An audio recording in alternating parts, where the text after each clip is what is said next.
mwari mwarabwiwe inkuru nyinshi nziza, ariko hano muri Emma Electronic Shop yo tubafitiye ihebuje kurusha izo zose. Muti gute rero? Ubu twabegereje serivisi z'irembo hano hafi ya zose uko zakabaye. Yego, hano tubafasha kudekarara no kwishyura ibyangombwa bitandukanye, amatestation anyuranye, tubafasha kudekarara imisoro ya Rwanda Revenue. Ubu turi kubafasha kudekarara no kwishyura icyangombwa cy'amavuko, kudekarara no kwishyura icyangombwa cyo gushyingirwa, kudekarara no kwishyura icyangombwa cy'ukuri ingaragu, kudekarara no kwishyura icyangombwa cy'uko utafunzwe. Turi kubafasha kudekarara no kwishyura za contrevation, tubafasha kwishyura amazi, kugura umuriro ujya muri cash power n'ibindi.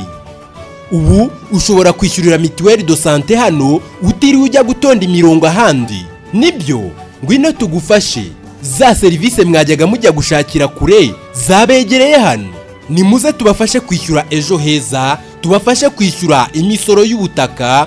Aha kandi turi kubafasha gusaba guhinduza ibyangombwa by'ubutaka, kwishyura imisoro y'isuku, kudekarara no kwishyura indangamuntu mutiriwe mujya ku murenge cyangwa ahandi kure. Byoroshye. Niba ukeneye serivisi yariyo yose y'irembo, ngwino hano tugufashe. Twabegereye, ni karibu hano muri Emma Electronic Shop. Nimuze tubahe izi serivisi z'irembo nziza dufite aha, kuko nimwe zagenewe.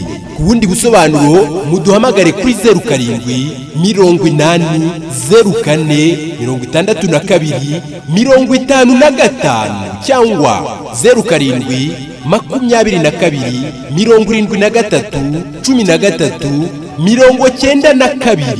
Serivisi z'irembo mujye muzibariza hano muri Emma Electronic Shop. Muhawe ikaze mwese.